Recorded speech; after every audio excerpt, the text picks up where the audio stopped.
पश्चिमी बंगाल में चल रही हिंसा पर उठी आवाज।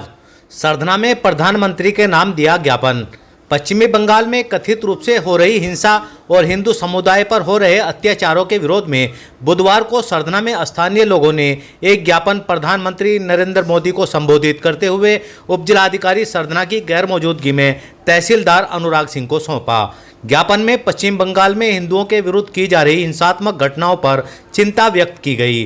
ज्ञापन में आरोप लगाया गया कि बंगाल में हिंदुओं की हत्या, जीवित जलाने की घटनाएं और महिलाओं के साथ अत्याचार सुनियोजित साजिश के तहत किए जा रहे हैं। ज्ञापनदाताओं का कहना है कि इन घटनाओं से देश भर के हिंदू समाज में आक्रोश व्याप्त है। ज्ञापन के माध्यम से प्रधानमंत्री से मांग की गई कि पश्चिमी बंगाल की मुख्यमंत्री के विरुद्ध कार्रवाई की जाए और वहां तत्काल सेना की तैनाती की जाए, जिससे हिंदू समुदाय की जान माल की सुरक्षा सुनिश्चित हो सके। ज्ञापन में चेतावनी भी दी गई है कि यदि सरकार ने शीघ्र कोई कदम नहीं उठाया तो हिंदू समाज सड़कों पर उतरकर विरोध प्रदर्शन करेगा और बंगाल जाकर अपने भाइयों की रक्षा करेगा। इस ज्ञापन पर ठाकुर जगपाल सिंह सोम, एडवोकेट शिव कुमार सोम, आदेश सोम, शुभम, सागर, आकाश, संजीव कुमार एडवोकेट, राजीव त्यागी, राम भजन चौधरी, आदित्य, हरिओम, प्रशांत त्यागी, प्रदीप, मोहित शर्मा समेत कई अन्य लोगों के हस्ताक्षर हैं।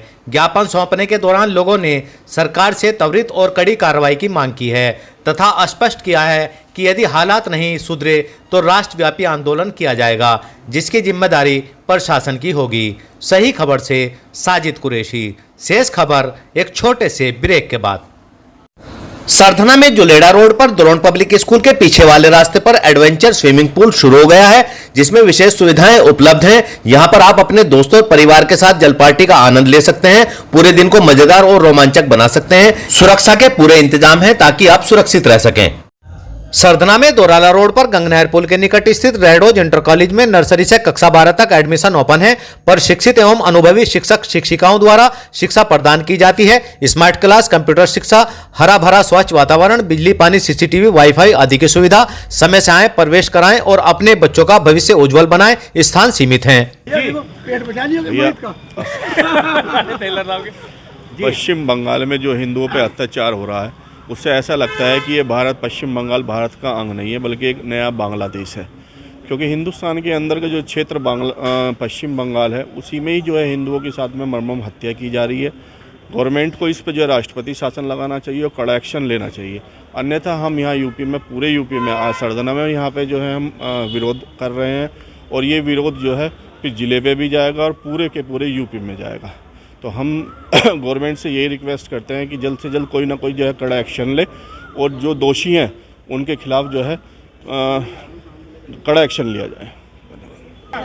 जी भैया, बंगाल की स्थिति आपको पता है। आपके मंच के माध्यम से हमने ज्ञापन दिया है आज एचएम साहब सरधना को। प्रधानमंत्री जी के नाम ज्ञापन है। बंगाल में जिस तरह से कश्मीर जैसे हालात बन रहे हैं, बड़ा दुर्भाग्यपूर्ण है।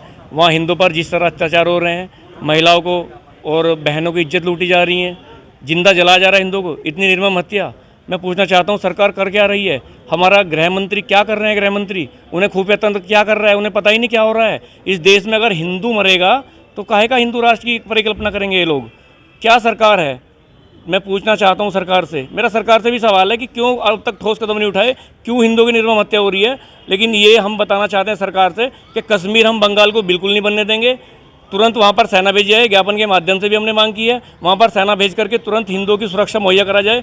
अगर ये सरकार कदम नहीं उठाती तो फिर हम सकल हिंदू समाज सड़कों पर उतरेगा। चाहे हमें बंगाल तक जाना हो, हम अपने हिंदू बहनों भाइयों की रक्षा के लिए फिर हम खुद हथियार उठाएंगे, जिसकी जिम्मेदारी सरकार की होगी, शासन प्रशासन की होगी। क्या मामला सामने आया है बंगाल में? मामला ये सामने आया कि वहाँ पर बंगाल में पिछले कुछ दिनों से हिंसा भड़की हुई है और उस हिंसा में हिंदू हिंसा के शिकार हो रहे हैं। लगातार पुलिस का संरक्षण, सरकार का जो संरक्षण है वो पुलिस को प्राप्त है। पुलिस बिल्कुल एक तरफा कार्रवाई कर रही है। हिंदू के खिलाफ वहाँ लगातार हिंदुओं का उत्पीड़न हो रहा है और जो अपराधी हैं वो बिल्कुल बेखौफ घूम रहे हैं, क्योंकि ममता सरकार का संरक्षण उन्हें प्राप्त है। पुलिस कोई कार्रवाई करने के लिए तैयार वहाँ पर नहीं है। सरधना में सेंट चार्ल्स इंटर कॉलेज के परिसर में मॉनफोर्ट स्कूल स्थापित किया गया है, जो गुणवत्ता वाली शिक्षा प्रदान करने के लिए प्रसिद्ध है, जो छात्रों के समग्र विकास पर ध्यान केंद्रित करता है। मॉनफोर्ट स्कूल में आधुनिक कक्षाएं, पुस्तकालय, विज्ञान और कंप्यूटर प्रयोगशालाएं, खेल का मैदान और सह पाठ्यक्रम गतिविधियों के लिए सुविधाएं उपलब्ध हैं। 2025-26 के लिए प्रवेश जारी है। समय से आकर अपने बच्चों का प्रवेश कराएं और भविष्य को उज्जवल बनाएं। सरधना में रामलीला रोड पर सनातन धर्म गर्ल्स इंटर कॉलेज के सामने खुल गया है learn and lead coaching centre, जिसमें CBSE कक्षा 11 व 12 के छात्र छात्राओं के लिए अनुभवी शिक्षकों द्वारा लेखा और अर्थशास्त्र यानी अकाउंटेंसी और इकोनॉमिक्स की आधुनिक तकनीक द्वारा इंटरेक्टिव डिजिटल पैनल पर स्मार्ट क्लास की स्पेशल तैयारी कराई जाएगी। इच्छुक छात्र छात्राएं मोबाइल नंबर 8006-370-637 पर संपर्क करें।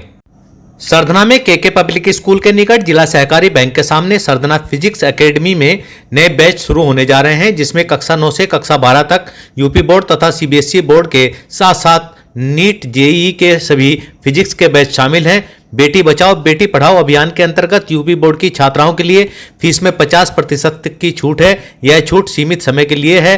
पहले आएं और स्कीम का लाभ उठाएं। सही खबर यूट्यूब चैनल पर 100% सच दिखाने का प्रयास, आपका सहयोग व मार्गदर्शन जरूरी।